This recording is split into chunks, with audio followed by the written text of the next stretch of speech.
So yeah, I'm the type to confuse Tempest Runner and Tempest Breaker. That's just me.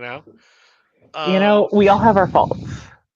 We do we do absolutely, but I mean, what can I say except you're welcome, right? And that's a movie I haven't even gone to see the second one yet either, because no, you want to know what's been occupying my time besides Skeleton Crew? What? This just came out yesterday, and it is thick. Yeah. Jeepers. Yes. You know what? That's fair. That's fair. Yeah. I am only 48 pages in. Hey, Jackie, what's going on? I'm only 48 pages in, but I've taken a bunch of notes in my notebook. So Notes are good. Notes are good. especially for this. Especially for Mhm. this. So Mhm. yeah. Anyway, happy Tempest Breaker release week. Also, happy Skeleton Crew week. We finally Yeah. made it. We are here. We have Skeleton Crew that we're going to be geeking out about here in just a minute. Joining me tonight, we have Leah and Allie joining me tonight, and I couldn't be more excited. Howdy, howdy. I'm Woody. Howdy, howdy, howdy, howdy, howdy. I visited Texas A&M once, and I have not stopped saying howdy since. Really? It is like a disease. It's that Red River. That's what it is. The word howdy, once it's in River? your system, you just can't escape it. I don't even remember. On the Red River? I don't remember. I'm sure there's 100,000 Red Rivers in the world. Yes, I'm pretty sure there are. Yes. Yeah, I don't know why I went with the Toy Story greeting, but I felt like it. I almost said "Ahoy there, mateys," because that's what I did. I'm here for the Captain EO becoming Star Wars canon. Absolutely, we are going to be talking about that. Yeah, I when I did my spoiler-free review, I said "Bright suns, rising moons, and ahoy there, mateys." So ahoy. Yeah. Or to answer the phone like Mr. Burns in The Simpsons, ahoy, ahoy. Well, wasn't that originally how people were supposed to answer the phone? I thought wasn't that what Alexander Graham Bell did or something? I think so. Probably. I don't quote me on that. Yeah. Who knows? Who knows? Who knows? People are people, right? People are people. Yeah. People are people. Meanwhile, people watching this are probably like, when are they going to talk about Skeleton Crew? We're getting there. We'll get there when we get there. Yeah, exactly. Now stop complaining or we will turn this show around. Exactly. I will hit end stream right now. 3 minutes and 25 seconds in.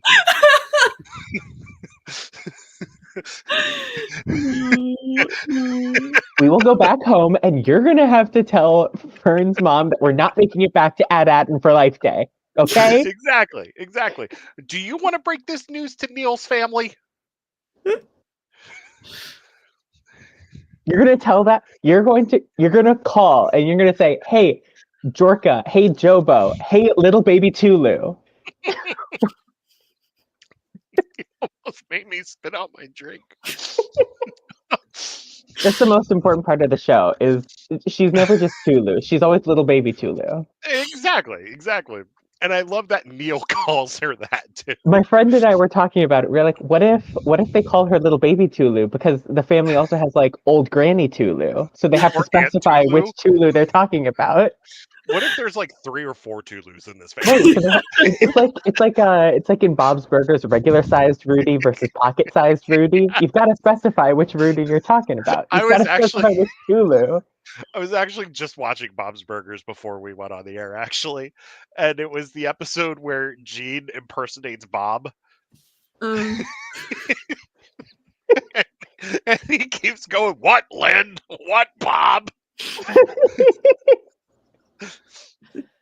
I Uh, promise we're getting to Skeleton Crew. We just It's haven't seen Skeleton each Crew other. and Bob's Burgers. I do feel like there is a kinship between those There two really is. shows. There really is.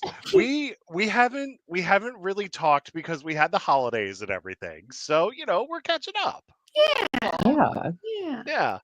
Hey John, what's Also, going on? Tempest Breaker, which I am trying very hard not to talk about because I know that these two have not listened to I'm it. sorry. Sorry. I'm sorry. I just can't believe that you are not compelled by the power of Lorna D. Oh, Oh, I am always compelled by the power same. of Lorna D. Exactly. Yeah. Uh, Also, when is the wedding special again? We'll get there when we get there. the Jeez. journey. The journey, not Journey. destiny. It's journey before destination, my friends. Yeah. Hey, if I said that, does that mean that I get to be a Knights Radiant now because of Brandon Sanderson's rules? So speaking of which, Insufficient data for meaningful answer. yeah. So speaking of which, real quick, I actually, because we had talked about fandom and everything, and he actually talked about like gatekeeping in different fandoms the other night, and I just thought that was really cool that he was like, stop gatekeeping. That's all. I just thought it was really cool that he was talking about that. Moving on. A couple of quick announcements. Next week, no live show as I am out of town. I'm at a comic convention all weekend. Really excited about that. I'm going to my hometown. So I'm excited to be back there. And then the week after, the 21st, we dress into the nines because two characters are getting married. Wow. Yeah. Yeah. We'll see how to the nines I can get because I will be like traveling right before that, but I Yes! will I get do off work what is like in an my hour power to make it before. there. I literally get off work an hour before. I'm gonna be like running home. I mean, But if you I know have what? to We just make it throw on work. We Yeah. make it work. We make I it mean, work. if I just have to throw on a sport coat, I will for 6 hours. No big deal. So the 21st is our High Republic wedding special. We are going to be talking a little more Skeleton Crew that week as well. And the 21st is actually our last show of the year. Wow. And yeah, wow. Because we the holidays are pretty busy. They're upon us, and we have a lot of stuff going on. All of us do. So, we need to there's that. Plus I I don't know what I was gonna say. I don't know what I was gonna say. So yeah, those are the two announcements. Lorna D is queen. Lorna D. is a goddess. That's all I'm gonna say about that. She's Lorna D. She She's needs no Lorna other D. explanation. She is Lorna D. Lorna D. Which I will say this. I am happy that they gave Lorna the accent that they gave her, actually. Yeah. Yeah. I like her. Yeah. Yeah. I like her. Great. She's a horrible person and I love her. Going back to Bob's Burgers, I love you, but you're all terrible. You're my family and I love you, but you're terrible. You're all terrible. I don't sound like that. Yeah, you do. I love that episode so much. because Tammy's like, yeah, there's a 42-year-old fourth grader walking around with a mustache. Should we maybe address this? Should we address this? And then the one teacher's like, nah, it's fine. Like, it's all good. Anyway. So let's talk about the holiday special. I mean, Skeleton Crew. And the reason why I say that is because we are going to get into that spoiler. Sick Quantum Psi reference. Anyway. So, before we dive into spoilers, this is going to be a spoiler discussion for Skeleton Crew. I just want to get your overall thoughts and how you felt on the first 2 episodes, and then we're just going to dive right into it. So I'll start with Allie, and then we'll go with Leah, and then I'll share my thoughts as well. So Allie, spoiler free overall thoughts before we get in. Okay, spoiler free. Okay. It's everything I wanted and more is where we'll start. Because like I've talked for weeks about how I felt like this was just gonna be so much heart, so much fun, Yeah. so much just wonder and joy for kids and all Star Wars fans, but especially kids. Like I talked a few weeks ago about how like this is just such a powerful chance for kids to really see themselves on screen and get to like go on a journey with other kids. And I am just so happy for like the younger side of fandom, and also even the older side of fandom. I've seen a lot of like older fans as well saying this like reminds them of their childhood, or it just brings them a joy they haven't felt in a long time. So like fans of all ages are just finding joy in this show right now, and it's just, it means a lot to me. And I also just personally loved it so much. It was so cute. It was so fun. I got to go to like the movie theater screening, and it was just so fun to be in a room full of like fans just having so much fun again. Oh my goodness, it was amazing. That's awesome. Leah, hit me. It's Wizard. It's absolutely Yeah. Wizard. Yes. It I mean, yeah, everything that Allie said. It's fun. It's vibrant and like just,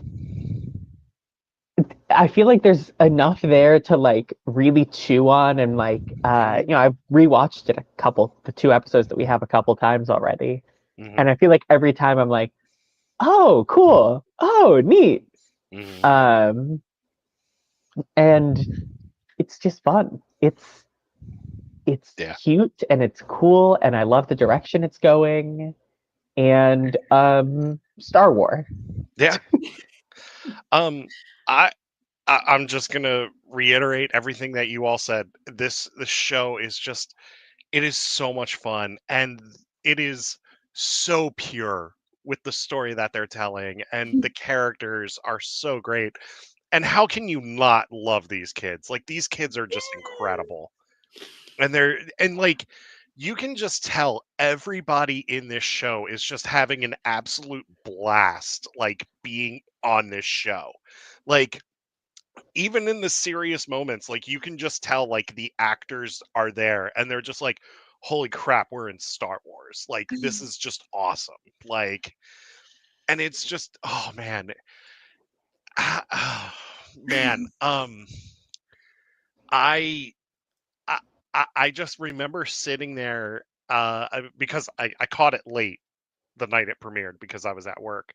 But like when I sat down and after I watched those first 2 episodes, I was just like, holy crap, this was amazing. Like, this was Yeah. just so much fun. Exactly. And like, I know like a lot of people were really on the fence about it because let's face it, like not everything lately has been well received, but this is like being like very well received. A lot of people are having a lot of fun with it and everything. The reception to it feels like Mandalorian season 1 and Andor season 1 level of reception. Absolutely. Like, obviously it's not the same show as Andor or The Mandalorian. It's very tonally different from both of those. Oh yeah.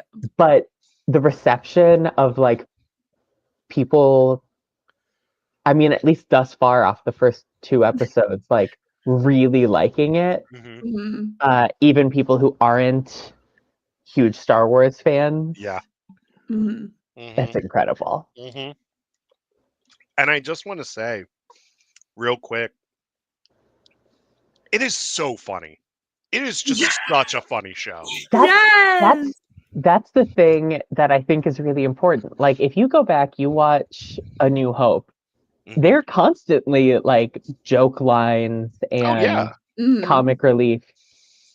And I really think that that's an important thing. And I'm really glad that this has like hit that tone perfectly. Where like simultaneously you're like, okay, yeah, this is like an exposition world building scene, but also that's funny that's happening in the background, or that's Oh yeah. happening Yeah. alongside this scene. Right, Yeah. exactly. Like, I haven't felt like this refreshing amount of just Star Wars letting itself like be funny and like just be goofy since Resistance. Like, it gave me Yeah. those vibes. Like, I just felt like I was just constantly laughing and constantly just feeling so uplifted. Oh my god, yeah, it was amazing.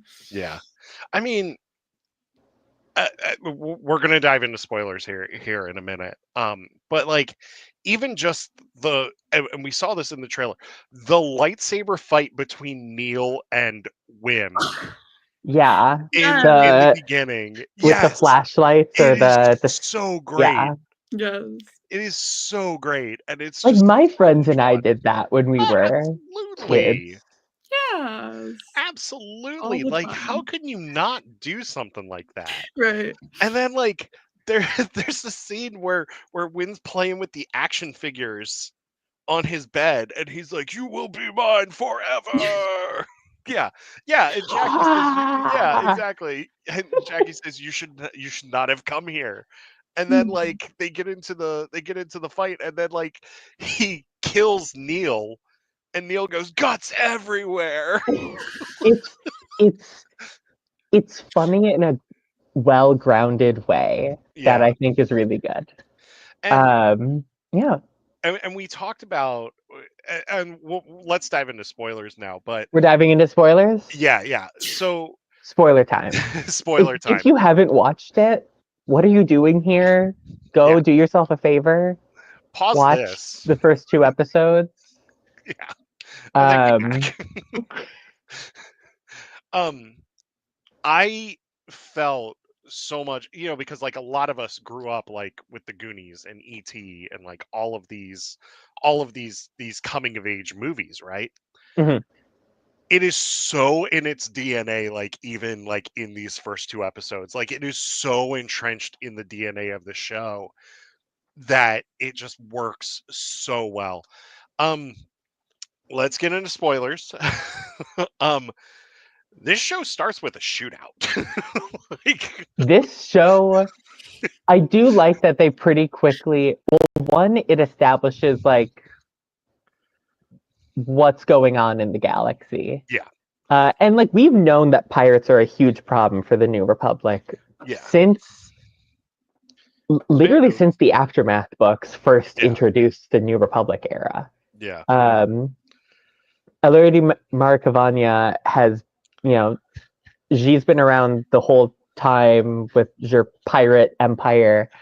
yeah. Other characters, are very involved with pirates and counter piracy and being pirates. And so, like, this is a thing that we've known has kind of been going on in the background and, like, occasionally overlapping with characters, as in The Mandalorian.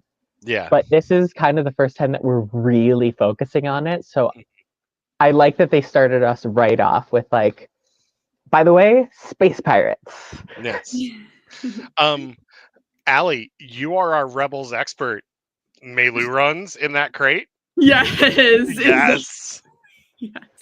I always love seeing those little nuggets. It's amazing. There are a lot of, like, things just in that first scene that Love made it. me Leonardo DiCaprio point at Yes. the screen, where I was like, Exactly. Mela runs, Ishitib! You never see Ishitibs! They're never used! So the shootout happens, and one of my favorite bits. Something just fell and attacked me. Anyway, one of my favorite bits. It's in the shootout. The dude gets shot in the eye, and That's the still, Ishitib, yeah. yeah, and then still just shoots the one dude. I was like, that was so awesome. It was so Uh, cool to and then see. later you see that same pirate, like, getting a cybernetic eye put in. That is my new Glup Shido. I don't know what that character's name is. I want that character to survive the show, literally just Just so that you out can of see pure cybernetic eye. self-interest. Does this dude have a family? I like that bird frog. I like that bird frog. Because now we're like, Does he have a family? Who's he trying to support with this piracy? Is there like a Is kid this in the just hospital? what if this is like a distant cousin of Sonagari from the Alphabet Squadron book? Yeah, exactly. Exactly. Like, what is this dude's story? I need to know. He's now the main character of Skeleton Crew. Like At least episode in my 3, heart. Um, for the rest of the season, it's just focusing on this guy. but in all honesty, like I just you were saying there was the bit that you really liked, or was that what you were talking That about? was the bit. Because the That was bit the that I bit. really like is the reveal as they have this whole speech. Yeah. Captain Silvo, which sounds oddly close to Captain Silver, Yeah. Treasure Island. I'm not getting Treasure Island or Treasure Planet vibes at all. And we all know who Captain Silvo is, right? Oh, I mean, it's yeah. blatant. Yeah. So I'm just putting it Captain Longjawed Silvo. Yeah. Yeah. I mean, and like when he comes in, I'm like, that's Jude Law right there. Yeah. Like, They're not hiding it. Yeah. The jacket, the voice, it's well, even his it's him. walk. Like his walk, I was just like, that's Jude Law. I like that they kind of give us. I like that they're not keeping it a secret from the audience so that we can have the full experience of like the dramatic irony if the characters don't know these things. Yeah. Mm-hmm. I like that. I appreciate that. Yeah. Because sometimes I feel like shows and movies and stuff try to keep something a secret past the point where the audience should have figured it out. Absolutely. Yes. And that kind of and like I generally don't like when a plot relies on secrets from the audience. Because like I don't care if I know the destination. I want to learn the journey. Mm-hmm. So I like that we already know where we're going. Yeah. We just don't know how we're going to get there. He's going to reveal himself to these kids like pretty soon, I'm pretty sure. Like, I mean, I think it's more likely that he will be revealed to them. Yeah. Mm-hmm. That like someone else from his prior life will recognize him. Yeah. And yeah. But I can say with almost complete certainty, that man is not a Jedi. Oh no. No. Yeah. No. Sorry, Wim. Sorry, Yoongi Wim. That is not a Jedi. It was just awesome just seeing like Wim's face like when he did it though. Like he's just like I mean, if I saw someone use the Force, I would also lose my mind. Also, great shout out to Yoongi Wim, the name of Major Tom in Huttese. Yes, we did get that. We're going to talk about that soon too. Jod is Silvo. Bunky Donko. Bunky Donko.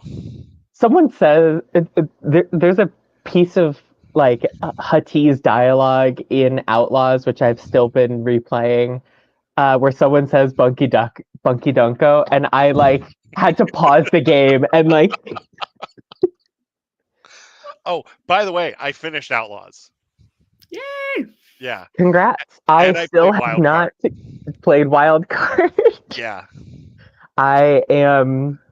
Long John Silvo is the little kid that told Anakin there were too many of them and he escaped the Jedi Temple. What? Master Skywalker, there's too many of them. What are we gonna do? And then Anakin on the one hand, I want to be like, oh, that feels like such an unnecessary cameo, whatever. I feel like it's unnecessary. On the other hand, it would be iconic. It would be if he was the one kid that escaped. Anyway, what? Might as well milk Order 66 for all it's worth. Oh my gosh, I'm getting tired of seeing Order 66 now. I'm getting tired of seeing Order 66, but also it's not like we're ever going to really escape it as a storytelling part. It is like one of the most important events in the history of the galaxy. To quote Spider-Verse, it's a canon event. Like, you have to have the canon event. Yeah.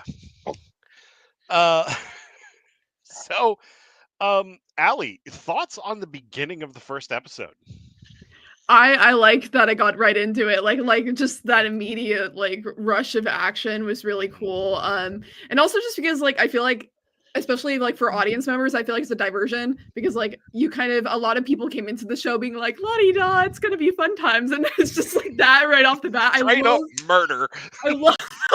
I just love that they were immediately like subverting expectations in a way and saying like, yeah, we're gonna have kids, we're gonna have jokes, but like that doesn't mean it's not gonna be gritty. And I like that because like a lot of people neglect the fact that even Star Wars that has the jokes still has grit in it.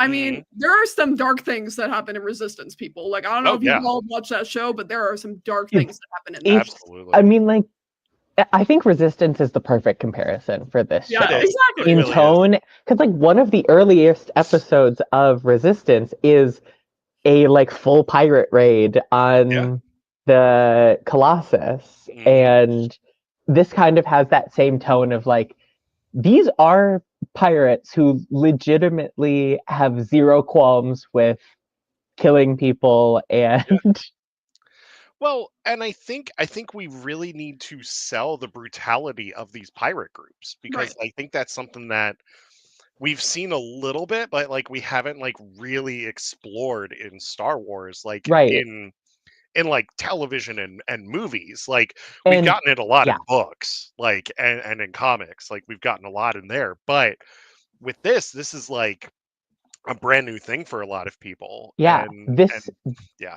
The scene was really good because it establishes how dangerous the villains are without putting the protagonists in danger. It's kind of like a cutscene in a video game or something. It is. Right. Or it kind of feels to me like this was a visual version of like the opening crawl, you know? Yeah. It is. Which I will say this, I also love that we got like the solo text in the beginning. I love that text. I like so like Star Wars Story has that little bit of text. Yeah. Star Wars Adventure has that little bit of text. I like it. I like the through line. I like the And that's something like you don't need like a full opening crawl for it. You just need like a little bit of context and then just jump right into it. But and we're introduced to Brutus, who is just a badass, by the way. Like that dude is just awesome. Yeah. And then we're introduced to Urkel as a pirate. And you know, I think he shot a dude, and I just wanted him to say, "Did I do that?"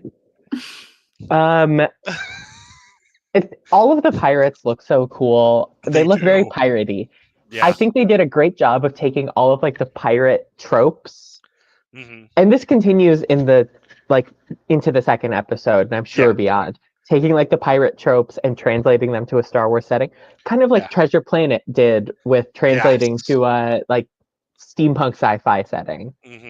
Treasure Planet is severely underrated. I think Treasure Planet is this and Treasure Planet are like two branches of the tree off of the Treasure Island story. Chris Smith in chat says he looks like Urkel cannibalized Robo Nerd to build himself. Which I actually like with his look, I actually got Saw Gerrera vibes a little bit with the look. And I was like, what if he was inspired by Saw Gerrera? I mean, we know that people are inspired by Jyn Erso in the galaxy, so like there would totally be people who were inspired by. I want to be a guy who killed the member of the Bad Batch. I mean, presumably too soon. To be honest, presumably a lot of people in the galaxy have reasonable dislike of clones and would get behind that. It is too soon. I'm sorry. It's always going to be I'm too actually soon. willing to bet that most people in the galaxy don't like clones. Probably. Like after the war, do not like the clones. Yeah. Because you've got former separatists, they don't like them. Yeah, hence Doc Brown being in that episode of The Mandalorian. You've got people whose planets are now occupied by the now Imperial clone troopers. They're not going to like them anymore. So anyway, so let's move on from the pirates because we don't see them for a while. Yes. And we go to somewhere. We don't know where it is in space. The planet. It's got its own mini storm wall. Yeah, it does. Okay. They still think they're in the High Republic era. They talk about the great work. Yep. And I mean, everyone takes them saying Old Republic credit as meaning like, or I'm seeing a lot of fans taking it as like KOTOR Old Republic. Yeah. But in universe, they almost always, when they're saying Old Republic, especially in this era, are talking about the Galactic Republic. They're talking about Palpatine's Republic. Yeah, like they refer to like Clone not Wars. Revan's Republic. Yeah. So, Allie, did you feel like they were stuck like in the High Republic? No, I can see that. Yeah. I can see that. Yeah. The great work. Yeah. Yeah. When she said great work, I was like, I went to my bingo card and I checked off sick High Republic reference. Yeah. Even Charles was like, I think it's a Sith planet. They're rebuilding Star Destroyers for Exegol. I would be inclined to say that if any of the jobs that they brought up were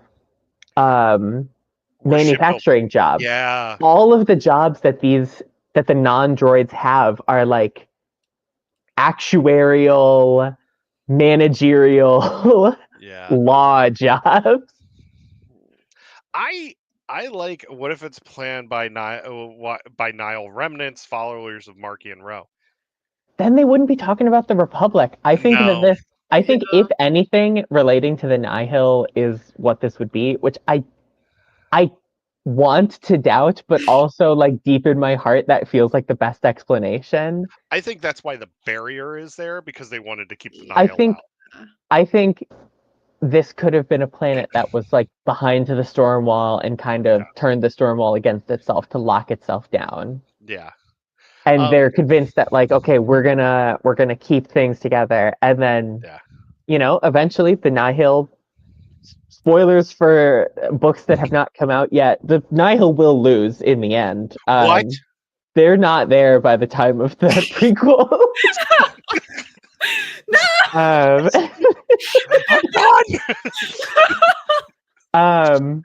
So presumably a lot of them break off and become just pirates, and then they start spreading these rumors of there's this one planet we could never crack, and it spreads. And I'm sorry for spoilers that I derived from basic literacy. How dare you comprehend something? How dare I comprehend that Pandora in the prequels is not behind the storm wall.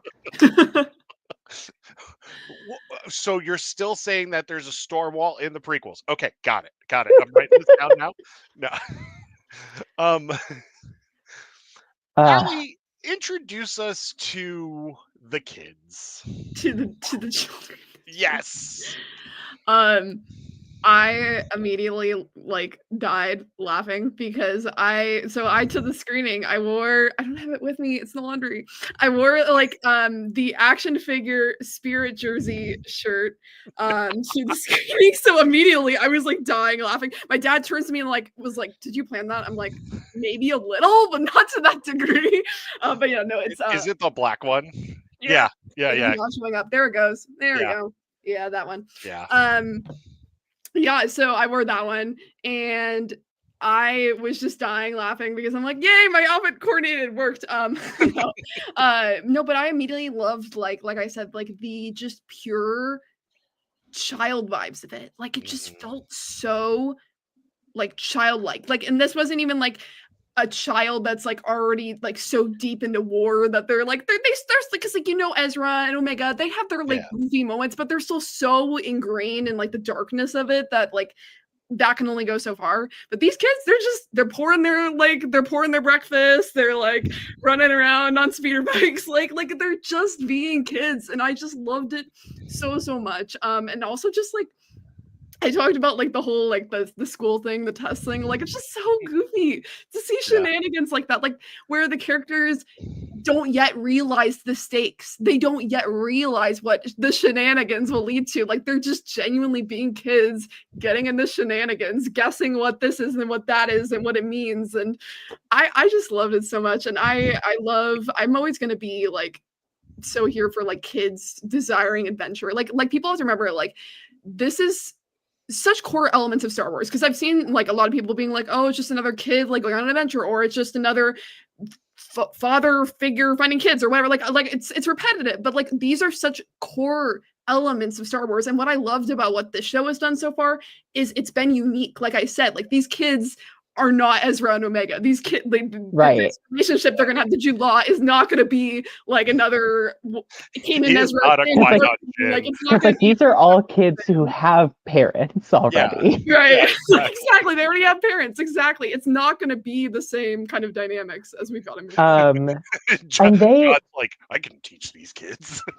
they crafted like 4 fantastic, very archetypal but also very real feeling kids. Yes. Oh yeah. You've got like the daydreamer Whim. You've got the guys, we're gonna get in trouble, Neil. Yes. You've got it's Goonies, the suburb kids. You've got the trouble Fern. But she's not just trouble, because she's also the top of her class. Yeah. Right. So like she's like the troublemaker / brainiac if this is like a John Hughes movie. Yeah, she fits both roles, and then KB also fits the brainiac role, and also she and Neil kind of have like that kind of like heart of the group role split between them, where they're each their respective best friend's conscience. Yeah. Where they both like, that is a great point, because at one point like even Whim and Fern are just like, so what should we do? And then they're like, no, we need to do this thing, and Whim's like, no, I'm gonna touch the button. Right. After he was told not to touch the button. And everyone gets mad at Whim for hitting random buttons, maybe as they should, but also when they are like, we need to figure out how to turn off the hyperdrive, all 4 of the kids start slapping random buttons without checking first. Well, that, and because they're kids, they're gonna do dumb stuff. They kind of did encourage KB to literally take a hammer to a power source to get it to start. KB is fantastic. Absolutely, Chris. Like she is. I feel like she's underappreciated as comic relief. Yes. Because like one of the moments that made me laugh the hardest and we're skipping all over the place as we always do. But one of the moments that made me laugh the hardest was when they're looking around the ship trying to figure out how to like open the doors, turn the power on, and Fern goes, "Where's KB?" And then the floor opens up and KB pops out and says, "The conduit goes down here." Just a very chipper, no announcement that she went down there. Just everyone else yelps and jumps back, and the conduit goes down here. Yeah. I'm sorry for randomly jumping all over the place. This is what we do. It's what we do best. But yeah, introducing the kids, Whim,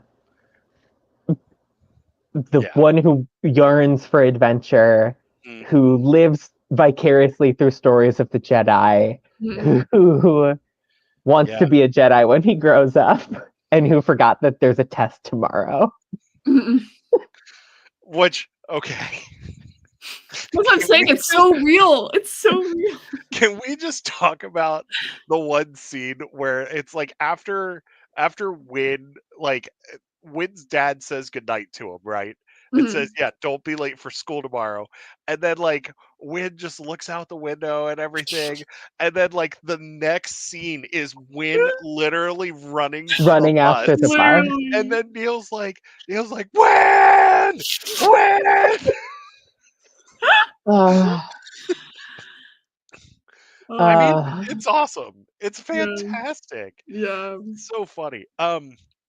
I with KB, I get a lot of data from the Goonie vibes, from the Goonies vibes. Like very gadget heavy, just trying to think her way out of the situation and everything. Um, she also kind of reminded me of Holtzman a little bit from the 2016 Ghostbusters movie, where like Holtzman would just randomly pop up and be like, "Yeah, there's a thing over here. Like, like you guys should check this out." she fits a good niche in the group. She does. Um, and then like Neil's just pure heart. Like, He Exactly. is. He is. Exactly. And I felt look at that so. boy. I also felt when he said, "I just want to go home," like my heart just broke for the little guy. I was just like, "I want you to go home too, bud." Like, Uh, yeah, he wants to go home to where his three little siblings are watching the circus performance from the Star Wars holiday special. which that was such a great nod. It was such a great It's nod. not even a nod. They had to like reshoot the whole Oh no, thing. they They had did. to remake all the Yeah, costumes. They had to remake the music because like they couldn't find the originals. it was so funny, and that makes me think that they are like in their, like they think it's a different time. Like that just makes me think that they think it's like a different time. Mhm. I mean, I've pretty much since Midnight Horizon came out, I've had the joke that, oh, this is actually a recording of Cantum and Atar's circus. That Um, would be fantastic if Cantum just showed up. He's just like, "Hey, how's it they're an going?" icon, you know? They are an icon. They're one of the they're one of the trapeze artists in that circus. Yeah, like that would just be great if they just showed up Um, and they're like, "Hey, how you but doing?" yeah, we've got Neil with his whole family, Mm, which is of course like a great contrast with Wim with just his dad. yeah, Mhm. Um, which is also a great contrast with Fern too, because Fern's with right. her mom. KB is a mystery, unknown to Yes. us at this time. Um, she popped out of the ground fully grown like a potato. And Probably. She's no, probably like living in some dude's garage. I mean, it, they were at KB's house. That's where Fern Yeah, keeps her bike. So Yeah. presumably KB's parents are cool. Mhm. Um, Yeah. but I think it would make sense if like KB also has two parents, maybe yeah, siblings, yeah, just to be like a really one-to-one mirror with Wim and Neil's yeah. relationship with Yeah. each other. Yeah. Um, I'm sorry. but yeah, we've got Fern, who's like the what's her mom's title? Her mom Un, was, it wasn't grand. undersecretary, It was under supervisor, undersecretary or under supervisor. under something. Yeah, Um, she was an administrator. Like she was like Yeah. a yeah, high up Yeah. administrator. she's like a high up. She's like the vice president of the planet. Yeah, Yeah. Um, and Fern, evidently under a lot of pressure to behave a certain way from her mother. Mhm. She's evidently good at maintaining that behavior. Like she is Mhm. the top of her class. Mhm. Um, I do not want to know possible spoilers. Um, no, thank you. No, thank you. um, but yeah, I like Fern. She's got layers like an onion. Oh yeah. Nice Shrek reference, by the way. Uh, um, so one of my favorite things with Fern is when she gets home and the droid's like, "Oh, Fern, it's great that you're home," Yeah. and then she's like, I was in my room studying the whole time. Right, And right. they're having like the loudest conversation, and her mom is like literally 20 feet away, but she doesn't hear the conversation. That's I why it's funny. look, Yeah. I mean, it's a great bit. truly, I think that makes perfect sense. Right. But it's a great Undersecretary Farah does not seem like the most aware person when it comes to what her daughter is actually Oh, Oh, doing. no. absolutely. Yeah. And I think that was also like a great kind of show before the tell that Yeah. Fern is really smart. Like she knows how to just kind of on the fly, like Yeah. Mhm. reprogram this droid. Yeah. She like whenever she tells a lie, and that's my favorite thing that she does. She's constantly lying. And whenever she tells a lie, she doesn't just tell like a little lie. She constructs a whole story around that lie. She's Because a like she's great a world smart builder. kid. She's a creative kid. Yeah. Yes. She Uh, tells lies so good that Neil believes them, even though he knows that they're not true. oh yeah. Yeah. Poor Neil. He is so gullible. He is Oh, so Ah, gullible. he's Neil, precious. did you know that gullible is written on the ceiling of the ship? Really? Oh, yeah, pretty much. Pretty much. Neil, there's some treasure in this one area. Why don't you go find it? Okay. They lock him in a closet. Neil. It also does make perfect sense to me that Fern's the first one to get a blaster Oh, Oh, yeah, for it's sure. great. Oh, It for is sure. so great. to jump to the second episode. Yes. Yeah. And then there's KB, who we don't know a ton about her, other than Yeah.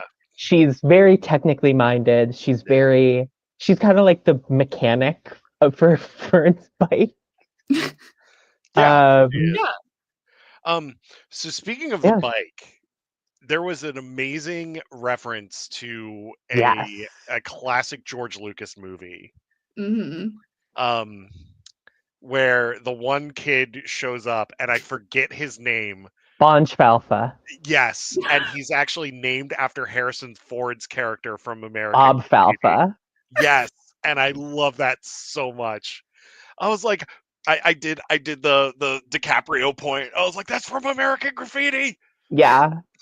I mean, like, even if without that, like, opaque reference, it's Yeah, like kind of the fingerprints of the vibes of American Graffiti are all over the absolutely. Yeah. first episode. Yeah. Yes. Yeah. I mean, like the fingerprints of George Lucas's like Hmm. why he came up with Star Wars is all over it. Exactly. Yeah. Like is Wim Vin is is George yeah, Lucas.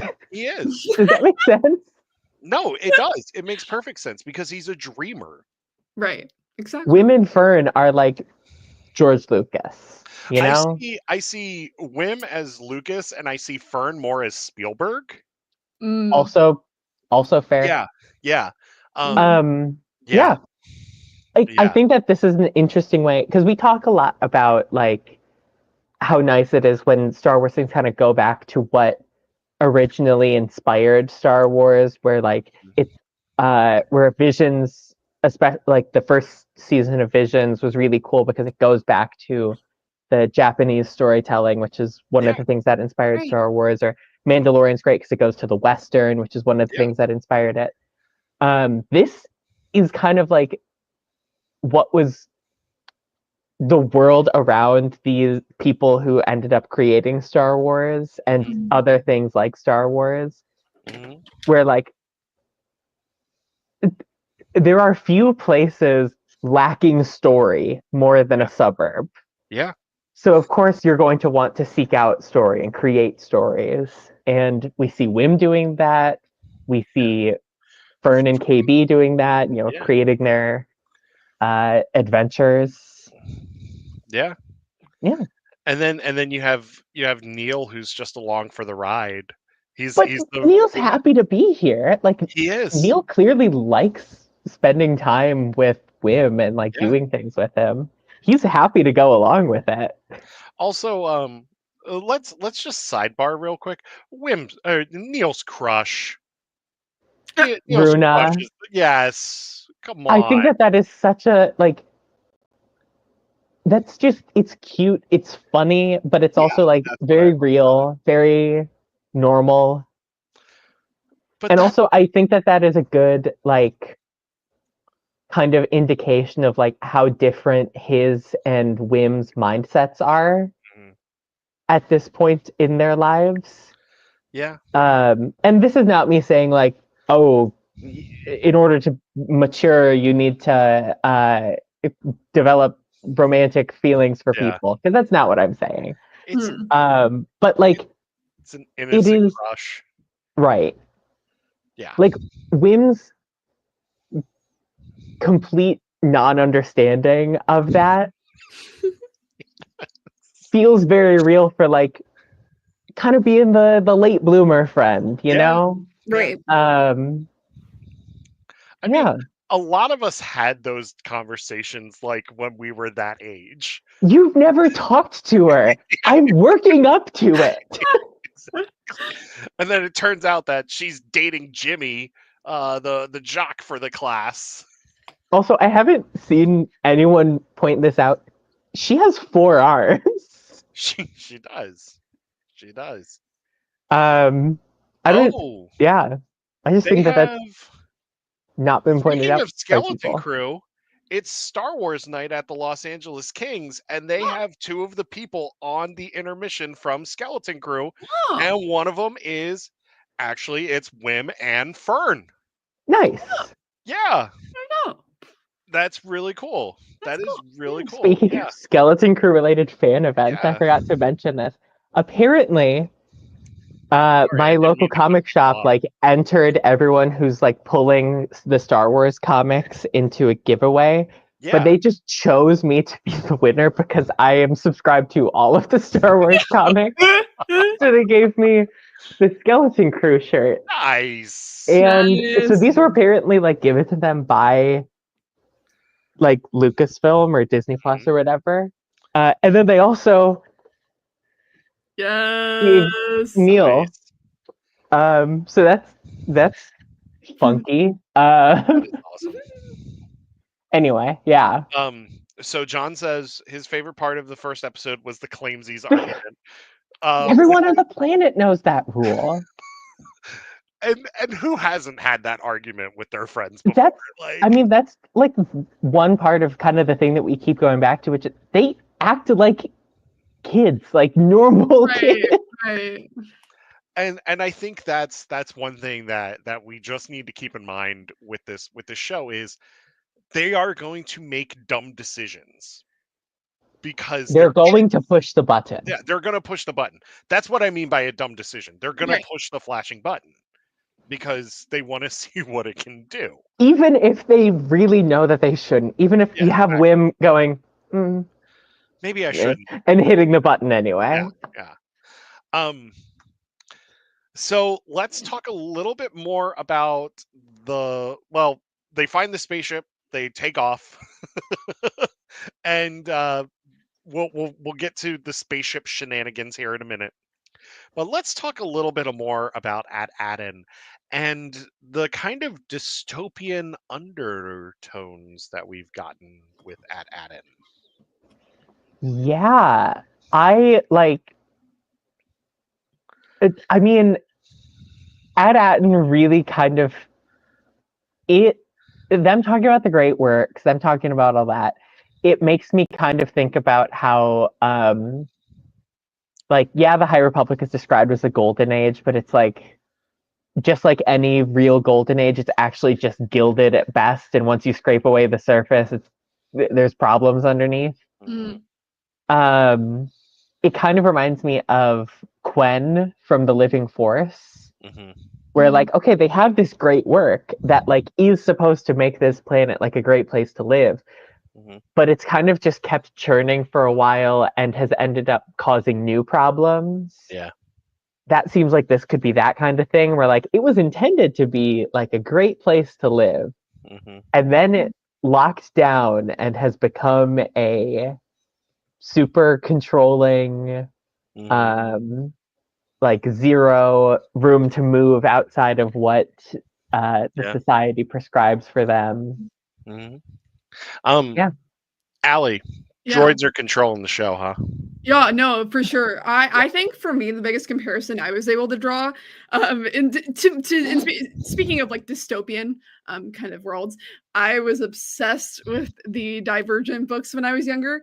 Mhm. Just gave me big Divergent vibes because of the sense of like Yeah. they're all trapped within like a wall. They don't really know what's outside the wall. They're all taking a test to see what will determine like their Yeah. career path future. It gave me those vibes where it's like they're very in this like society that is like trying to build a facade of safety, Mhm. but they don't know what that safety means at this point because they don't Yeah. know like what's beyond their bubble.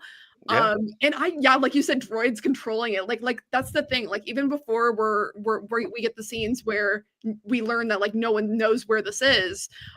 Like we're already getting scenes with like Wim's dad with the droids just like really heavy-handedly being like, you're safe, like that's not supposed to happen, we're here for you, like just really pushing that idea of safety and that you shouldn't even worry about that, like that's not your problem to Yeah. figure out. So yeah, it was just like very interesting to see how they're like trapped in such a bubble and to see like what, because we've seen in the trailers that the parents are still going to have some active role, so it'll be Yeah. interesting to see like what they come to discover as well along with the Mhm. kids. Yeah. I also feel like I thought the Divergent thing was great. I've only seen the one movie, but I thought that it was really interesting that you were that you talked about that. I also got um I was also thinking like oh god, it was right on the tip of my tongue, Yeah. and then I just lost the thought. So I may have to circle back to that. But I just found it was really interesting that it reminded me a little bit of iRobot in a way where like you have the first law of robotics, which is that you cannot harm people, but at the same time I'm like, well, I have a feeling these droids might harm somebody when it's all said and done. Like they may end up breaking like the first law of robotics, like set in the Star Wars universe. Mhm. Yeah, that was just kind of like one of the feels that I got. But I do love the whole dystopian thing where it's like, yeah, everything's all perfect. And like when we get to like Ad and like we see the suburbs and they're on the bus and you hear like the cheerful music playing and like all this other stuff, you're like, yeah, this is a really nice place.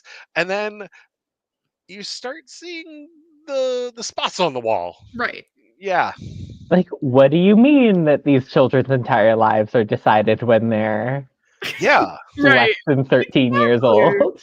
Yeah. Right. And I just love that that like that like Neil's like, well, you need to study, and then Wim's like, we study all the time. That's like all we do is just study. Like what do you Right. mean I need to study? Like, Mhm. yeah.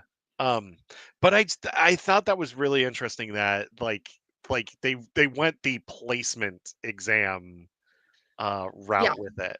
Yeah. Um, yeah, I want to know more about that society, definitely. Um, I wonder if Fern got a good grade on that exam. She probably did. oh, she probably did. She probably did. She probably cheated.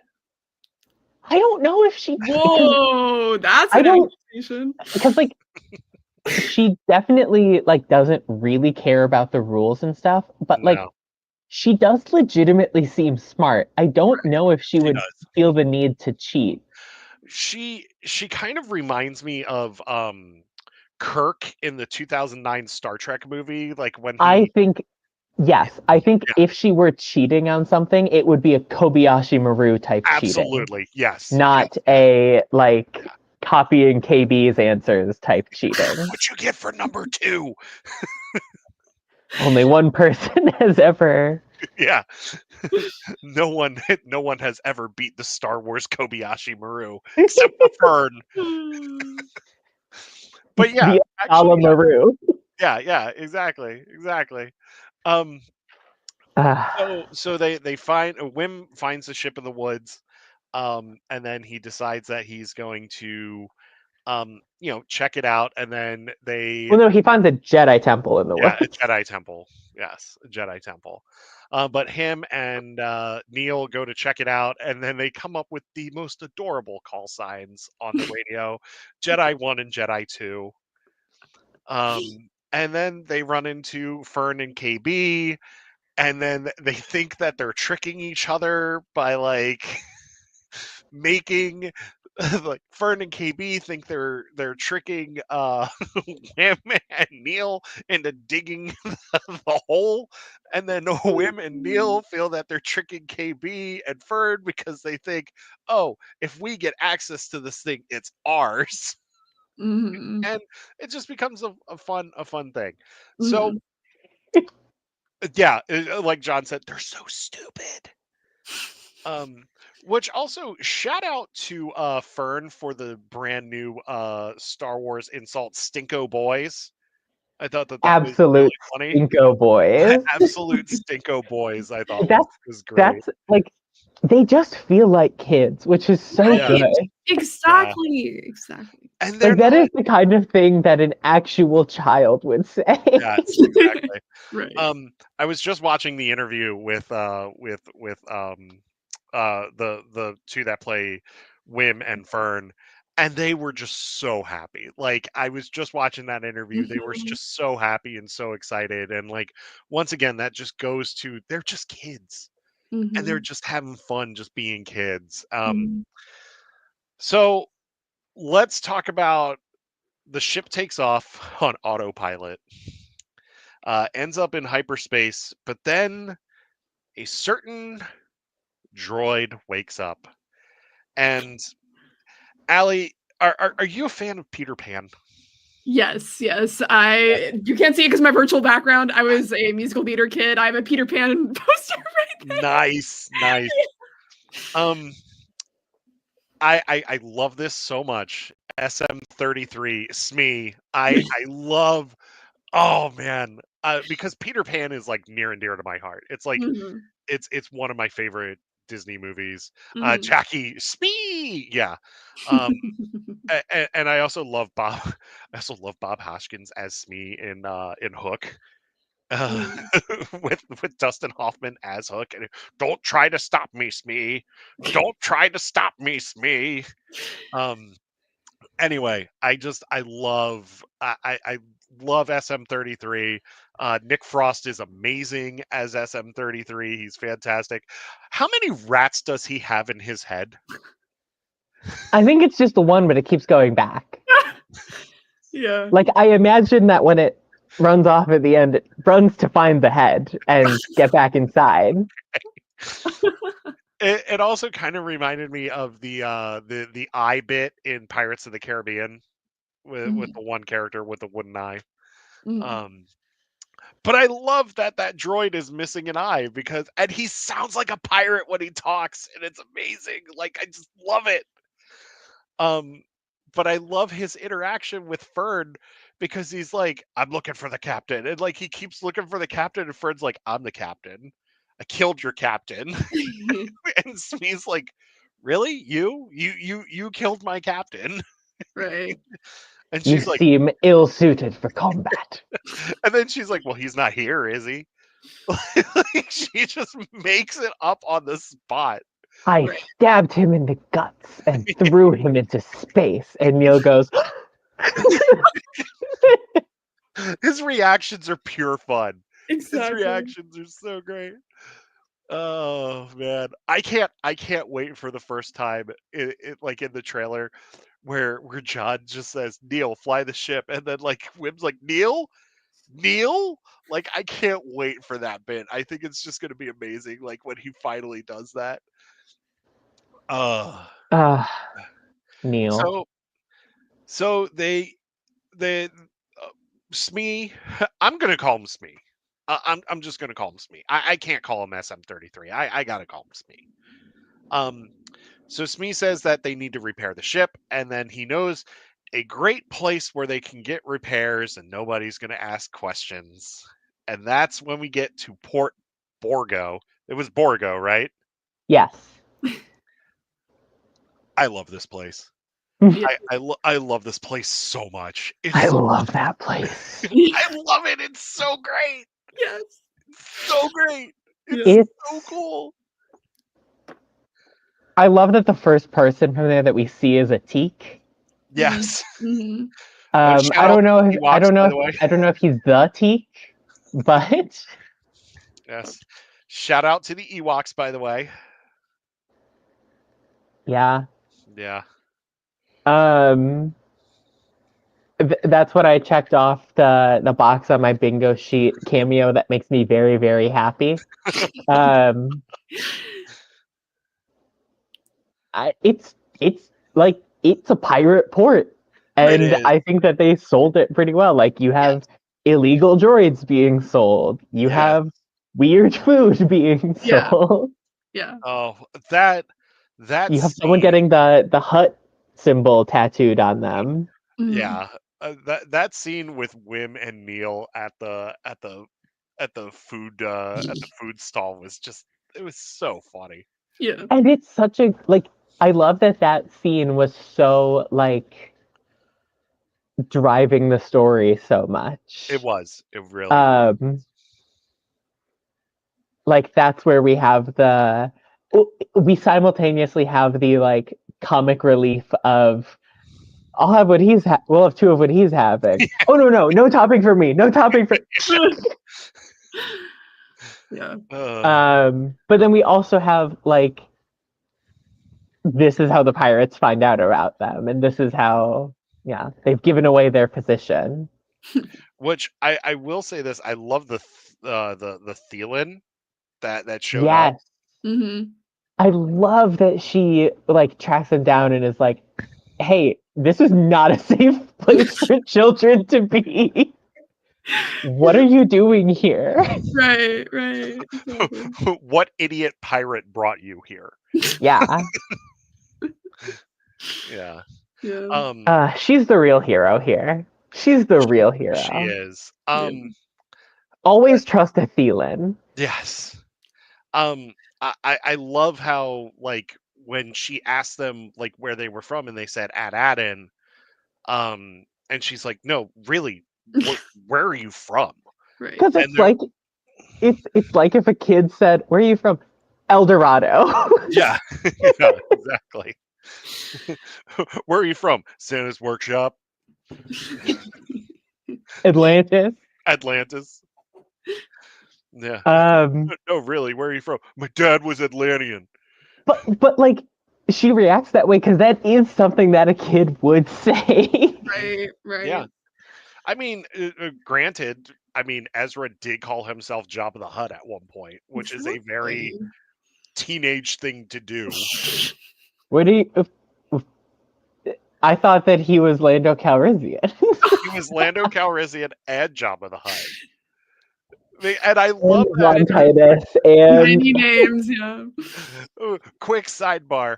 I love that like every alias he gave the Empire, like the one Imperial was like, so is it Jabba the Hutt, Lando Calrissian? Like which one is it? Right. Allie, talk to me about what you thought of Port Borgo and the adventure there. Yeah, no, I honestly like everything you said. Like it was just like so unique and it's so to what it is, like you said, pirate port, like the different activities that were taking place. And then like you said, I liked that I thought it was just so funny. I honestly was shocked that it took that long for someone to approach them. I'm like, there's just these tiny children. Like, sure, they were like getting glances a few times, and I was just like, it's a child wandering through. But no, honestly, and like the fact that they kind of already get like split up is very interesting to see those different dynamics play, like just the different dynamics between those two duos is so funny. And I love Neil. Neil's just so pure. My gosh. Especially because like, out of all four of them, Neil's like the most like, what is going on? So when he's in that piece of food, he's like, Well, it's really funny. Like when Wim does the thing with the bowl to like, create the distraction, Neil kind of just hesitates for a second. Right, exactly. Yes. Because Neil's like, you just lit a guy on fire. When just a few hours ago, Neil was in his bubble bath at home. Right. Neil went straight from his bubble bath, and then like a couple hours later, his best friend is taking a hat off of a skeleton and putting it on. And Oh my goodness gracious. Oh, Yeah. so funny. So Mhm. great. But I I do think love they that. died in a duel. Yeah. I do love that Allie, you brought up a really great point. I love that they split them up Right. like at the port. Like I thought that was just such a great way because it is and I love that they do the two different fish out of water stories Mhm. Yeah. with them. Right. Whereas like Fern really sees like kind of the danger, Right. whereas like Wim and Neil are like, this dude has food. I'm Right. hungry. Let's do this.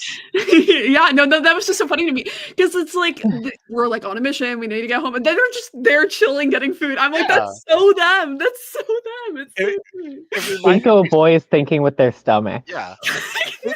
Okay, so with that, I got Scooby and Shaggy vibes, definitely. Ruh-roh. Yeah, and then I also got Zeb and Ezra vibes Exactly. from because like that's what Zeb and Ezra would do. Like they Mhm. would find the food Yeah. with Chopper, by the way. With choppers. Yes, yes. Yeah, I And mean, I like that kind of KB goes off on her own for a bit. yeah, And like, I mean, she's definitely like a fish out of water, like all of the Yeah. kids are. But she and Fern, like, at least are able to get by on their own and not get blasters pointed at them, Right. which feels like a win for them. until they all get blasters pointed at them. Yeah, but then Fern has a blaster to point back. Which, okay, I love when she pulls out the blaster, fires it, and then the piece of tile. It's such good, like, comedic little bit. It reminds me. I'm telling you, this show is like 2.0 Resistance in a way, It is. not in a good way. In a good That way. is, yes, that is exactly the kind of thing that, like, fires the blaster and the yes. lizard just, It's the monkey lizard just drops. oh yeah, it's okay. So like with this show, Yeah. it it has its serious moments, like Resistance did. Right. Exactly. Because Resistance had its serious moments, Right. but this doesn't take itself too seriously. This is No. just like Right. this is going to be one of the funniest bits of the show, even though it's going to be the most subtle thing, and it's just a piece of tile just coming down from the roof, and Right. I'm like, I was just sitting there, and she fired it, and I was like, something's going to happen. Right. It's either going to be a monkey lizard that falls Right. that has like a hole in it, or it's going to be a piece of the ceiling. Sure enough, piece of the ceiling. And like we have that little moment, and it kind of is followed by this like kind of tense standoff that is then broken by one of the most absurdly cool fight scenes in Star Wars recently. Yes. With 33 coming in and like 1v12ing those pirates. I love that so much. It was so awesome. Yes. And then they're like, "Why aren't you on the ship?" And he's like, "I told you to be careful." like he just, oh, Mhm. this show is just it's just great. And then poor Smee, he gets shot, but he's not down. He'll Like, get better. You know he's coming back. Yeah. He's a droid. They always come back. Yeah, exactly. 3PO got disintegrated and got put back together. I mean, ND5 is the same way. Like ND5 got shot a bunch of times. He'll get better. Yeah. But I love that it ends with them in the jail cell and like they're trying to figure out. And Allie, you brought this up immediately. So cool. Immediately. You do not live by Disney World for an entire year and not like in a split second recognize that audio. Like, oh my. He was whistling Pirates of the Caribbean. Yes. He was whistling Pirates of the Caribbean, It which I was thought like was the awesome. exact audio from that scene in the ride. Like I was like, oh my goodness gracious. You know what would have been even like would have been the icing on the cake with that if they had actually done the dog bit with the keys. Like Mhm. I would have loved that. But I love that he does. I love that he does that. It's just Mhm. great. Yeah.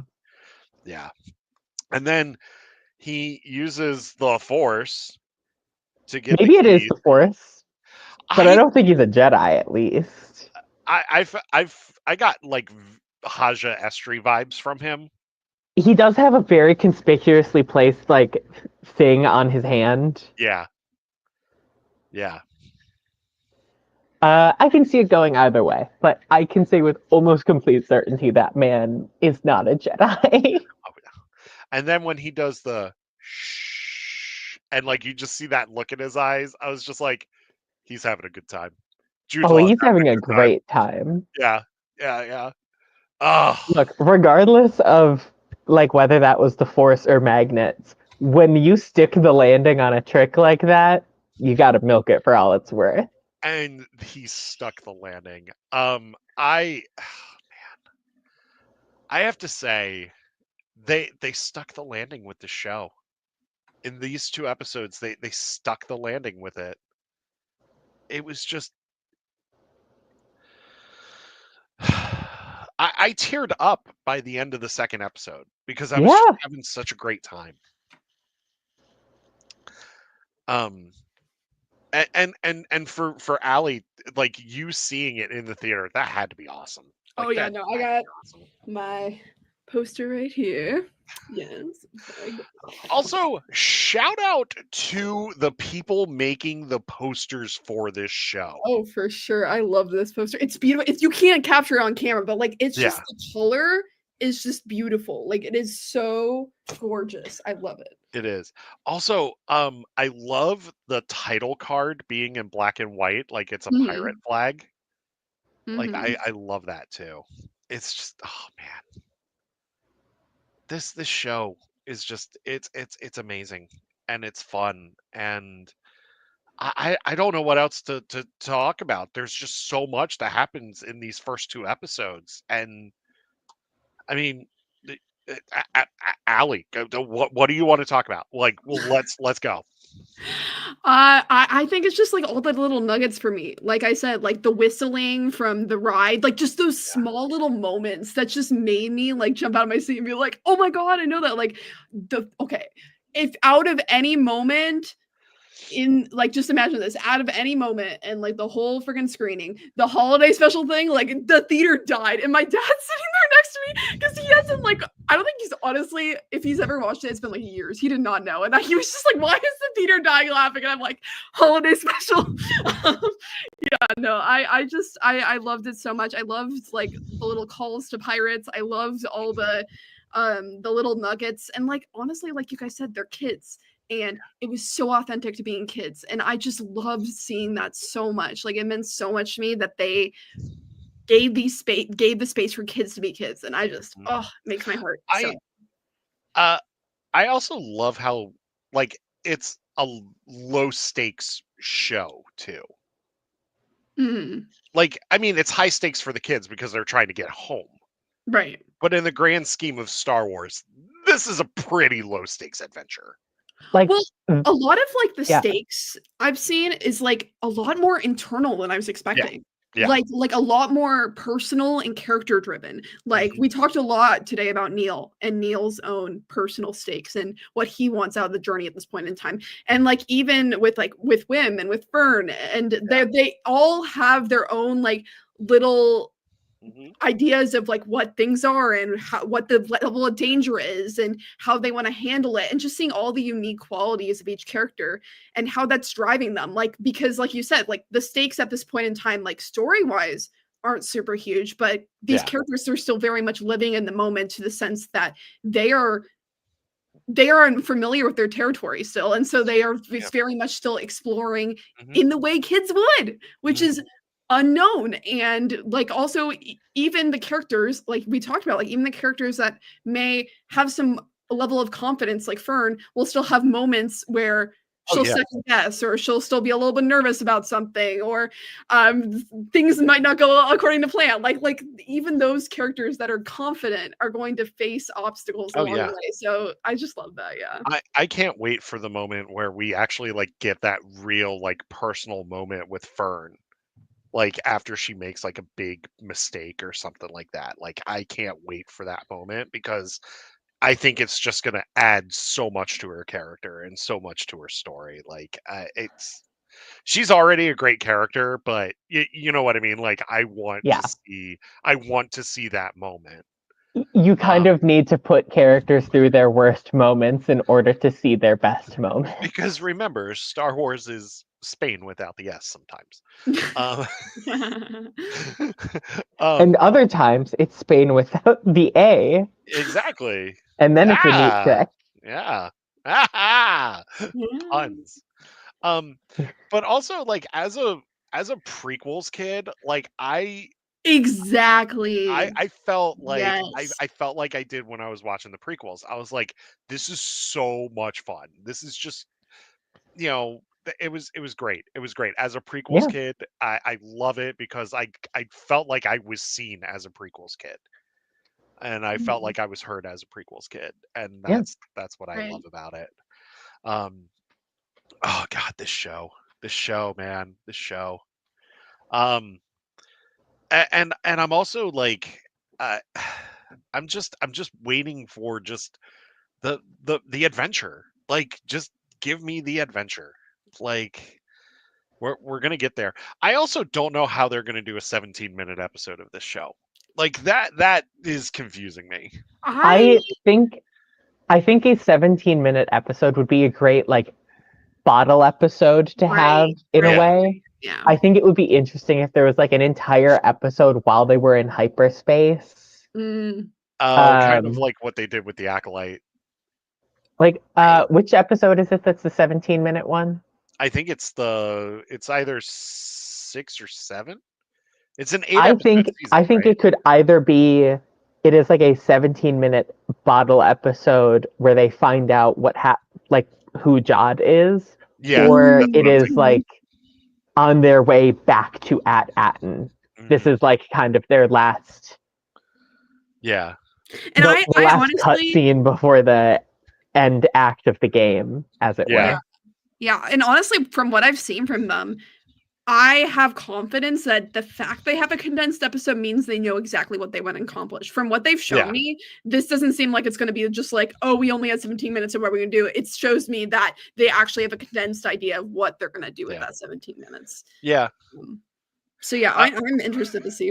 Speaking of hyperspace, though, just to go back to that, I saw several people point out how the kids had such an opposite reaction compared to kids we've seen in the past, which is just so funny how much they freak out over it. Oh my god! I love that Wim was just screaming the entire time they went into hyperspace.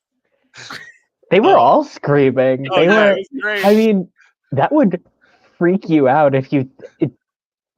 Yeah. And I didn't think Neil's eyes could get bigger, but they did.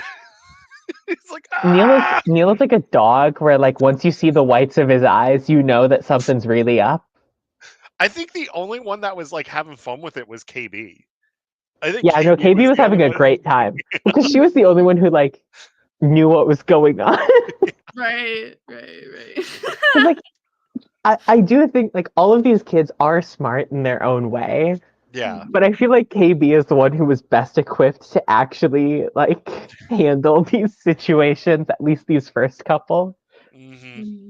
I think like just the immediate panic when they realize they're gonna like go past the barrier. Like just that's when you know how these kids have been raised. Like the fact that is such a level of panic for them, like before they even get into hyperspace, where they're like, "What does this mean for us? Like, what is on the other side?" That's what I mean. Like, what is on the other side of the wall, per se? Like they had never seen stars. Exactly, that's what I'm saying. Like this is incredibly unique for them. Like, well, that and then I was like they have that line where one of them says like, "Oh, I think they're all planets." Wim says, "I think they're planets." And then Fern says, "No, they're stars." Was it Fern or was it KB? it was either Fern or KB that said that they were stars. One of the girls. Yeah. And I was just like, oh yeah, that's right, because they've been so sheltered their entire life. It felt like there's an idea posited in this is a nonfiction work that I am comparing this to. Okay. In this book, Alien Oceans by Kevin Peter Hand, where it questions if an alien species like developed under the surface of like a planet or moon or something, not on the surface, so they could never see the stars, would they even ever think to leave the planet? Oh, that is a very good question. Or do you have to be able to see that there is something beyond your world to want to explore it? That's a good question. And that kind of feels like what the barrier, because even when Wim was like wanting to be a Jedi and stuff, I don't think he ever really thought about leaving Ad-Atten. Right. No, he wanted to be a Jedi there on Ad-Atten. Oh, yeah. exactly. Yeah. Right. It's only once he's in space that he's like, now you can go anywhere. Exactly. Because it was never even an option before. Right. Well, they didn't even like I said, they didn't even know like for sure what was there. Like little do they know they crossed the barrier and that's like the end of existence or something. Like they don't know. They don't know that. So my question is now, like, okay. So I mean, this planet has a typical day-night cycle as far as we can tell. Yeah. But is the barrier only activated at night? I mean, I think it's kind of like the barrier seems to me almost like an aurora where like it can technically be there all the time. It's just you cannot see it because the sun is brighter. Yeah. Right. So it just kind of takes the place of the stars. Because I was just like sitting there and I was thinking, I was like, well, I mean, these skies look pretty blue from what we see, but well, maybe that's like part of the masking of it though, is maybe they're able to mask it more during the day to make it seem like it's less of a trapping force, you know what I mean? Because like at night, like you said, it comes off as like that aurora borealis kind of like look. So it feels more comforting to build that idea of like safety and security, you know. It also kind of reminded me, there's that episode of Clone Wars where they go to the moons of Iago and they have like that weapons defense system in the debris belt. It kind of reminded me of that a little bit. And I was thinking, I see where you're going with this, Favreau and Filoni. Like, I see where you're going with this. I found that was pretty interesting. And I'm just really interested to see. I have a feeling we're going to learn more about this as this goes on. Like, oh, for sure. Yeah. Breaking through the barrier is going to be, because I can totally see it if the barrier is maybe like a one-way thing where like it's hard to get in. Oh yeah. Kind of like the veil around Lenara or the Planet X. Well, also the Kobo Abyss too. Yeah. I'm Yeah. adding Ad-Atten to my list of magic sauce planets. Planets that are full of magic sauce or surrounded by magic sauce. Yes. It's a long list. It's a long list of planets. I mean, the world building in this is just so unique though. Right. It's so different. And I don't think we've never like really had this in a Star Wars project before. I mean, like I said, last time we talked about Skeleton Crew, like I think Resistance was starting to try to do it. Like when they left Castellon, but they obviously the show got cut short, so they didn't have time to do it. But like because they started to go to different worlds when they were trying to find like a new home for the Colossus. So but yeah, I'm definitely excited to see because like I think they're really going to play it up, like that whole idea of discovery and exploration, especially because like these kids are like exploring new worlds, you know what I mean? So like I think they're definitely going to have, and that maybe that is like the idea of like the 17-minute episode, like you said, like Mhm. being in a very unique place with very unique circumstances, per se, like being like on an ice moon, like in Rebels, like very unique circumstances that kind of can help control like what scenario they're stuck in that specific episode. I was for the 17-minute episode, I was about to make a Jaws reference and say, are they just going to be comparing scars like they did in Jaws, like in that one scene on the boat? Like I think because like Visions Sorry. can get a whole story fit into a short of like Yeah. less than 17 minutes even. Yeah. Right, exactly. Yeah. They've done. So I think if they kind of treat it like that, where they're like, we want to have this very contained vignette of a story, I think that makes perfect sense. And I think they be could chock it full of good stuff. It's going to be about Jod. Like I already know, like it's going to be about Jod. Yeah. See, could it be about Jod, or could it be like one of the kids is stuck off on their own? Ooh. Well, that's what I'm saying. Like, it's either going to be circumstantial, or it's going to be like a very, like you just said, a very condensed like character focus. Yeah. Thing. Yeah.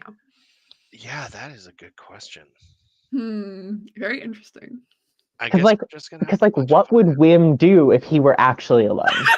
Right, exactly. Well, that's what you do. You put like one of like an adventurous person in that circumstance, and like, what are they going to do? How are they going to grow? What would Neil do if he were actually alone? Oh yeah, no, that's what I'm saying. Yeah. Like someone either like very adventurous or someone like scared of like adventure. Like, how are they going to adapt? How are they going to grow because of those circumstances? Like, that is so interesting. And I think Neil would definitely be a fighter. Oh yeah, no, Neil will grow a lot. Yeah, Neil will grow a lot because he would think about everyone in his family. He would think about all of that, and he would also think about his friends too. And he'd be like, "I need to get back to my friends. I need to do this." That's the other. I am so excited to see these 4 kids like really all become friends with each other, rather than just the kind of 2 groups of friends bound together by circumstance that they currently kind of are. Yeah, I agree. Like, you need to let me and KB go. And the boys. And the boys. Neil, you hungry? Yeah, okay. Which, I mean, to call back to like even like you mentioned the thing from the trailer with like Neil fly the ship, like that's a great moment to put Neil out of his comfort zone, you know, and have him try something. And maybe, who knows, maybe he'll just magically be a really, really good pilot. Well, who knows? Putting Neil in the pilot seat feels to me like in Young Jedi Adventures how they always put Nubs in the gunner seat. It's this is such a fascinating choice to do with our little blue boy.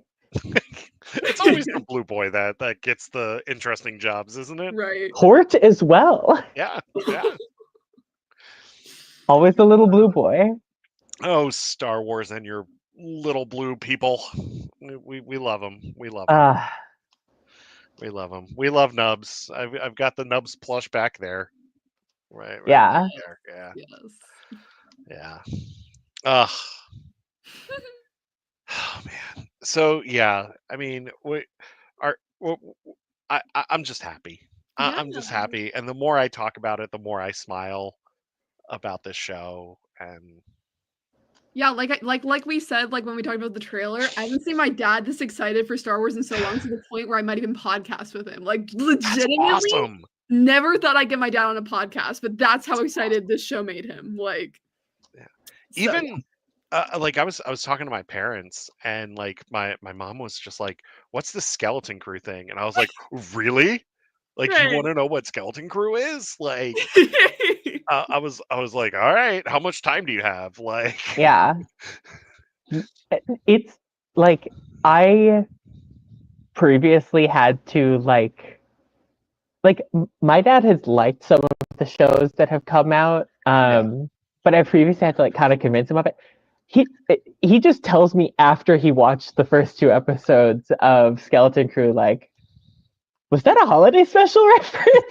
That's amazing. And I'm like, wait, did you watch that? Did you watch the 2 episodes? He's like, yeah, of course. It was really good. And I love that it's bringing Allie, you brought this up so well. It's bringing the younger fans and the older fans together just to Mhm. just celebrate and just to watch just what is just a fun adventure. Um, Mhm.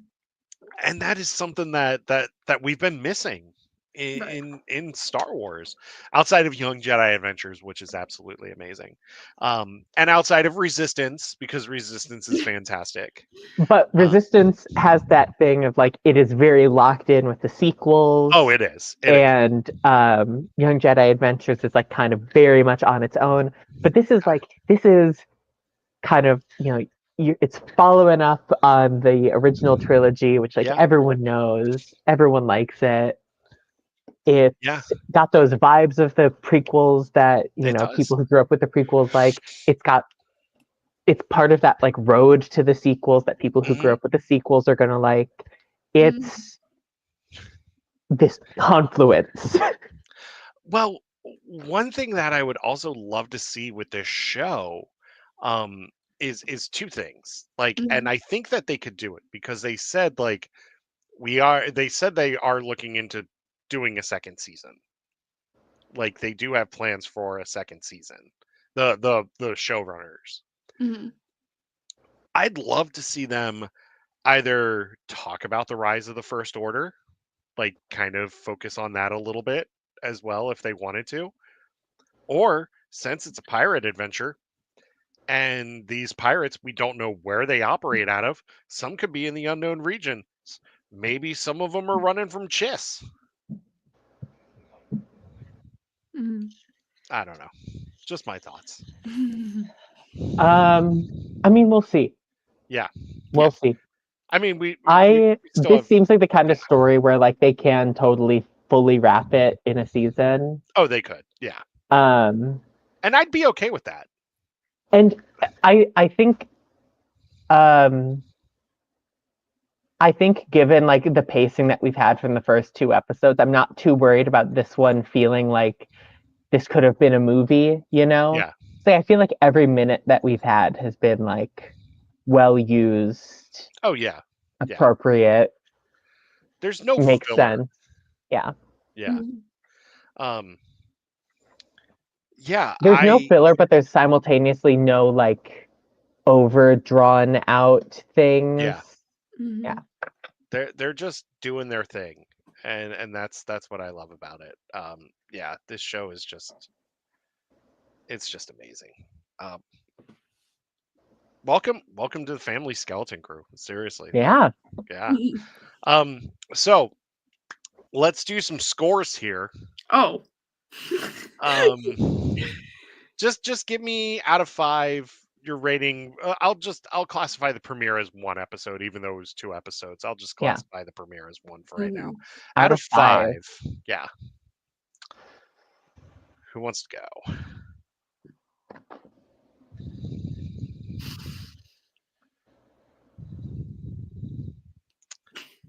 I'm so bad at rating Star Wars Right, because that's what I'm Yeah. saying. I'm like, "Ah."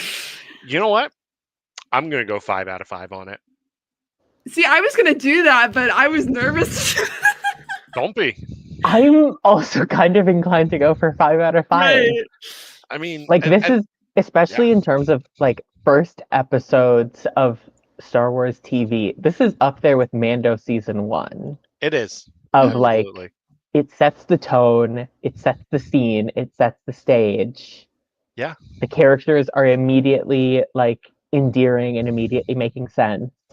yeah. It's just And fun. it's just fun. The worst thing that Star Wars can be is boring. And this Absolutely. is anything but boring. Hmm. Yeah. Like, we don't care if Star Wars is bad. Star Wars is bad all the time. I watch the holiday special multiple times a year. But as long as it's not boring, it's good in my heart. And this is the exact opposite of boring. This is like so fun. It is. Allie, 5 out of 5? Yeah, I'm gonna Yeah. go with it. Yeah, I see. I like obviously every show has room to grow, but like you guys said, it's just so fun. It's just so fun and so enjoyable. And from what I've seen so far, I would definitely say 5 out of 5. Oh yeah, yeah, and you know, that's the beauty of it is just, and we're gonna keep saying fun because that's the only real way to describe the show is that it is just pure, just fun. And that's all it has to be. Like Exactly, right. It's fun. It's about like adventure, and it's about wanting adventure versus like what does it actually mean to be on an adventure. Like it's the heart of Star Wars. And it's about friendship too. And it's And about friendship, and it's about family, and it's about one of the things I talked about with my spoiler-free review when I dropped it on Tuesday was one of my favorite things about this show is it talks about how, and it kind of relates to society as a whole, like our society as a whole, where we still try to hold on to who we are as kids, but at the same time we are pushed by people to drop, to become adults. And I think at times we, the collective we, as adults, we lose sight of what it's like to be a kid Yeah. and what it's like to, just be dumb for a while. And I mean, not saying that I'm not saying that Skeleton Crew kids are dumb. I'm just saying, like, as adults, make dumb decisions sometimes, just like be silly. That's what I mean. Be silly. Well, yeah, like you were saying, Yeah, like not everything has to be perfect. That's it what you're doesn't. trying to say. Yeah. Yeah, Like not everything has to be like perfect, cut and yeah, dry, clean, know exactly all the answers. And like you said, exactly. like the decisions we make will take us down different paths. And like I Yeah. guess it's just like the freedom to make decisions that Mhm. others might not expect is a good way of putting it. Yeah. Because ultimately I think that's what's so interesting about like the scenario these kids are in, because like I said, even though it's not like a traditional like war setting or whatever, they're Yeah. still in a setting where they're very much being told by adults that the way to secure safety, which is not good, which is why I said I'm interested to see like the parent Yeah. side of it, is to like grow up really fast. And Yeah. that's what these kids are doing, is they're letting the kids be kids is what they're actually getting to do, because they're getting Yeah. to go off and be kids and not feel the immediate need to be placed in a career path immediately and Yeah.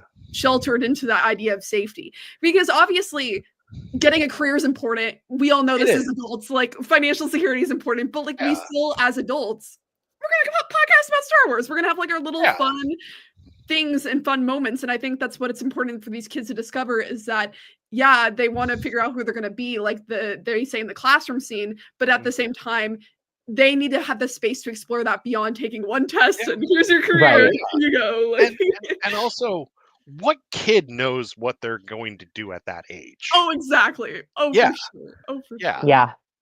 I mean, I yeah. yeah. I think one of the most important lines in the first episode was Wendell saying to Wim, bedtime stories? Aren't you a little old for those? Because, like, he's not, and that's the point. Like, Right, he exactly. has to explore being a kid for a bit longer, and he Yeah, deserves that. he Right. does.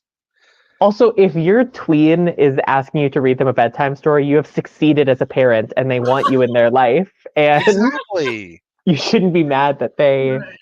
love you and want you to be there with them Oh, anyway. and still have like a connection to like a past, like to a parental relationship, like when Yeah. brings up like mom used to do. Like you've got to like continue that bond and that trust with your child for Like, something that Wendell, I know they you're busy. Wendell, I know you're busy, but your son is literally Like he's struggling and struggling. he Yeah. needs that moment. Like he just Yeah. needs that moment. And I think we all need that moment at times where Right. we're struggling and we just need that moment that just brings us back to what it's all about. Like yeah, Right. like I've also said this, like even when our parents get older and as we get older, we're still our parents' kids. Mhm. and they still, we still need to connect with them. And Mhm. yeah, Yeah. like that. I just love all the messages that the show just gives us. Like it's okay to play. Like that's why I love going to Disney because I just get to be a big kid. Yes. Like, and I love going to my local comic book store and picking up comics. And I just love all of that because it's just fun and it's Mhm. okay to escape. And Oh, exactly, right. that's the thing that this show is teaching us as well. Like this is an escape and it's okay to do that. Um and honestly, this may become I know we're only 2 episodes in, but this may become a comfort show for me. Oh, for sure, it Like, already is, yeah. honestly. Oh, Yeah. yeah. Because, like, I just know, like, it's gonna be okay in the end. I just know it's gonna be okay. Like, they're gonna go on this amazing adventure, it's gonna be a lot of fun, and then, we're gonna have a blast along the way. Um, anything else before we wrap up for the evening? No. I am so excited for the next Yeah, yeah. episode. And then the episode after that, and then the episode after that, etc. The remaining 6. The remaining We're episodes. excited for the remaining 6. Yeah. Um, but real quick, like, we talked about a possible second season. Yeah, no, I was And about to bring that up too. I really hope they are given that because they clearly yeah, want it. They've said they want it, and I yeah. hope they get it. But I will say this, if they don't, I'm okay with it Yeah. because we get this story Yeah. and Yeah. we'll get to revisit this story a lot, which is Mhm. fun. Yeah. Um, yeah, that's it for us for this week. We had fun. We laughed a lot. We joked a lot, but it was just fun. Skeleton Crew is here, and we couldn't be more excited. Before we go, once again, no live show next week as I am out of town. And then our final live show of the year is the 21st. We are going to talk some Skeleton Crew that night as well. So we'll cover 3 and 4. But for the most part, we talking a wedding. We we we talking a wedding. Um, which get excited, people. It's a wedding. It's a Star Wars I'm wedding, I'm people. so excited for the wedding. I'm also so nervous for the wedding.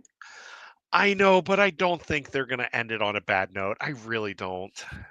I don't think they're going to end it on a bad note, but I do think there's a strong possibility that something crazy is going to happen during Yeah. it.